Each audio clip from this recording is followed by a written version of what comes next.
From Washington, this is VOA News.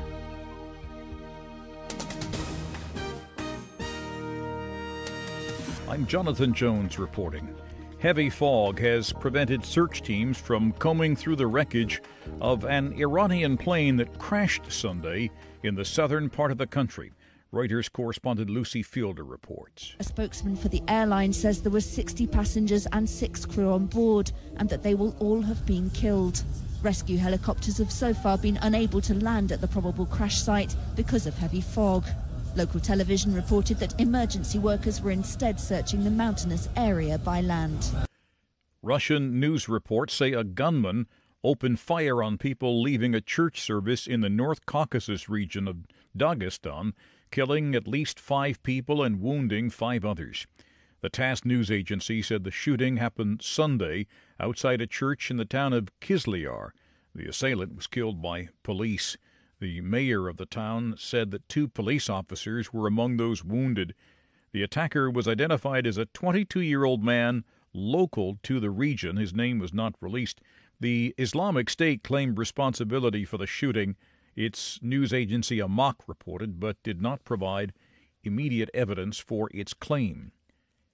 President Trump said Sunday he believes Russia has been wildly successful in disrupting the U.S. political landscape with its interference in the 2016 election because of the subsequent months-long investigations it spawned.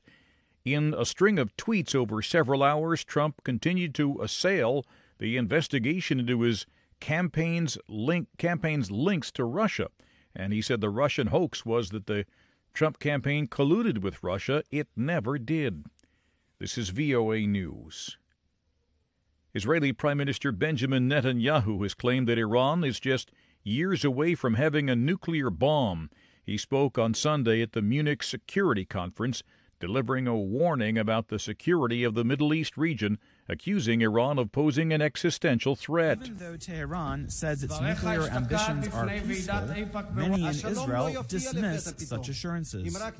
We are working all the time on the international arena, trying to keep the issue on the agenda, not to let the world believe that in the last couple of years everything's already fine because a deal was signed and many important players, the United States, China, Russia, European Union, are all behind the deal.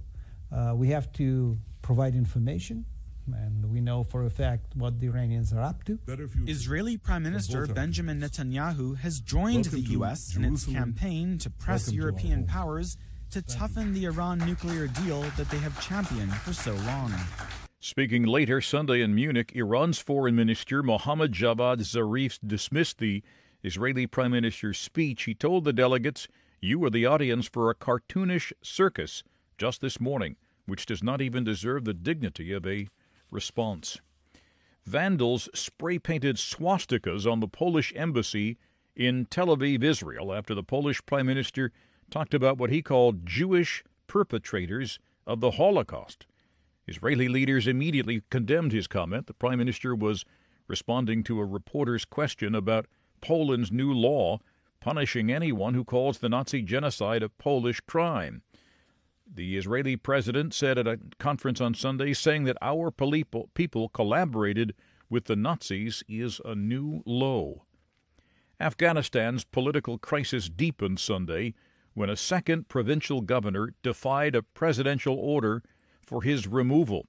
On Saturday, President Ashraf Ghani's office approved and announced the appointment of new heads for 5 provinces, including Samangan in the north, as part of efforts to improve local Afghan governance. But Abdul Karim Kadam, who has been governing Samangan for about a year, denounced and dismissed his ouster by the president as unacceptable. He said, "I condemn this unfair decision and consider it against the wishes of the people of Samangan." You can find more on these and other late-breaking and developing stories from around the world around the clock at voanews.com and on the VOA News mobile app.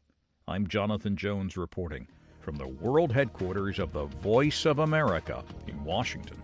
That's the latest world news from VOA.